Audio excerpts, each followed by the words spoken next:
मेरा सौभाग्य है कि मुझे ये ड्राफ्ट विधेयक सदन में प्रस्तुत करने का अवसर मिला है।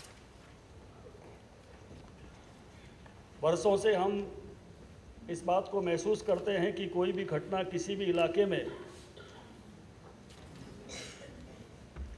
गोकसी की होती है तो सारा हरियाणा आंदोलित होता है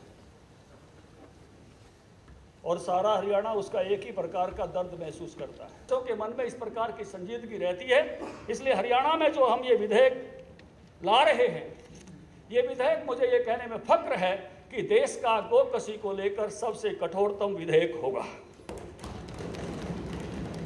इस विधेयक में हम इस प्रकार के प्रोविजन प्रावधान करने जा रहे हैं कि कोई भी व्यक्ति प्रदेश में अगर गोकसी करता है तो उसको कम से कम 3 साल की सजा और 30,000 रुपये का जुर्माना न्यूनतम होगा, उससे कम हो ही नहीं सकता। और अधिकतम उसको 10 साल की सजा और 1 लाख तक का जुर्माना होगा। और 1 लाख जुर्माना अगर वो नहीं अदा करेगा तो 1 साल की सजा उसको और भुगतनी पड़ेगी। केवल गोकसी का विषय नहीं है, जो गोकसी के लिए गायों को ले जा रहा है उस व्यक्ति को भी इसमें सख्त से सख्त सजा का हमने प्रोविजन किया है। जो भी इस तरह का करेगा उसको भी कम से कम 3 वर्ष की सजा और 30,000 रुपये का जुर्माना और अधिकतम 7 साल की सजा और 70,000 रुपये जुर्माना। और उसका जो वाहन होगा जिसमें ले जा रहा होगा उस वाहन को हम जब्त करेंगे, किसी भी कोर्ट से उसको छुड़वा नहीं सकेगा, उस वाहन की नीलामी होगी। मान्यवर, इसी तरह से गौमांस और उसके उत्पादों की बिक्री पर भी ये विधेयक प्रतिबंध लगाएगा और कोई भी यहाँ इस प्रदेश में ना कोई गौमांस बेच सकेगा, ना कोई उसकी दुकान चला सकेगा।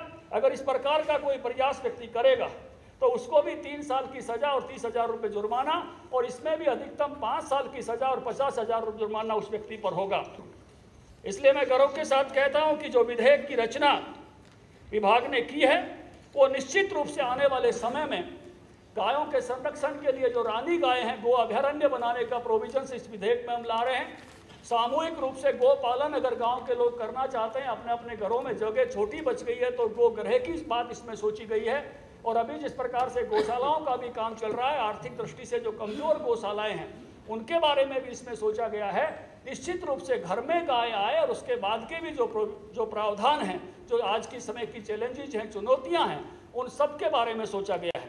इस विधेयक में संरक्षण हम हर प्रकार की गाय का करेंगे, चाहे वो गाय भारतीय गोवंश में से है, चाहे वो गाय कहीं बाहर से आई हुई है। लेकिन इस विधेयक में जो संवर्धन है, जो बढ़ाने की बात है, वो हम भारतीय गोवंश की जो नस्लें हैं, देसी जो नस्लें हैं, चाहे वो हमारी हरियाणा नस्ल है, राठी नस्ल है, कोकरना नस्ल है, गिर नस्ल है, साहिवाल नस्ल है, उसको बढ़ाने का काम, क्योंकि A2 प्रकार का दूध इसका है, उसको आगे बढ़ाएंगे। लेकिन एक जानकारी मैं बता दूं, जो सामान्य तौर पर पहले से वो दूसरी गायों के भी बढ़ाने के और भैंस के बढ़ाने के जो कार्यक्रम है वो यथावत रूप से चलते रहेंगे। इस विधेयक से उसका कोई संबंध नहीं है।